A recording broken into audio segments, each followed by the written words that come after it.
Okay guys, by the way, if you're interested in purchasing any of these paintings from the wall collection right here, then all you have to do is check the website right here or in the description to check for its availability. These are all original artworks that I made on YouTube, so if you would like one of them, then please go ahead and check it out.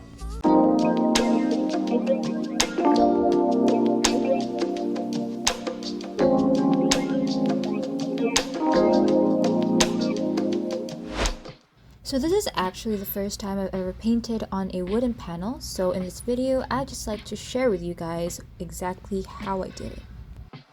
The first thing I did was to coat the entire panel with gesso, which I don't normally do because I usually paint on a already pre-primed stretch canvas. Now you really don't have to put gesso, but it's a good step so that your paint doesn't soak into whatever surface that you're painting on. I didn't film a lot of the process for this first one, but for the second one I will show you guys how I did it.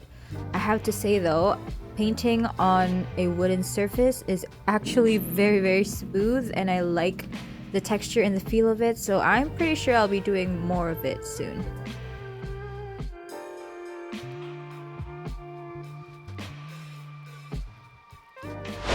Just a quick intermission, these are just some of the paintings I'm working on at the moment. If you would also like to order a commissioned portrait from me, all you have to do is message me in any of the social media links below.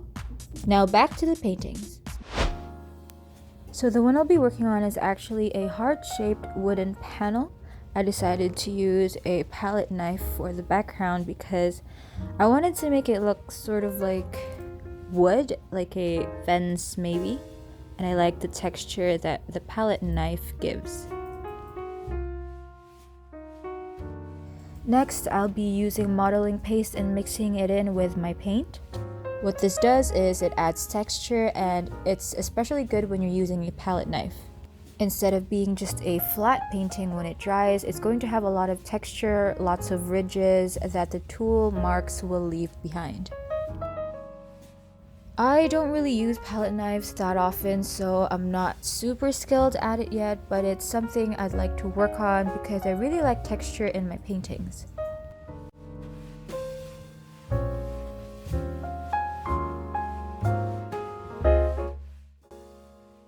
Also, if you like the content that you're seeing right now, and you'd like to see more content about painting or arts and crafts and stuff like that, then please subscribe, hit the notification bell, and like this video so that you can see more of it.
This is basically the end of the video. I hope you guys enjoyed it. If you'd like to see more of these types of creations, then feel free to come visit my Instagram account. With that being said, I'll see you guys in the next one.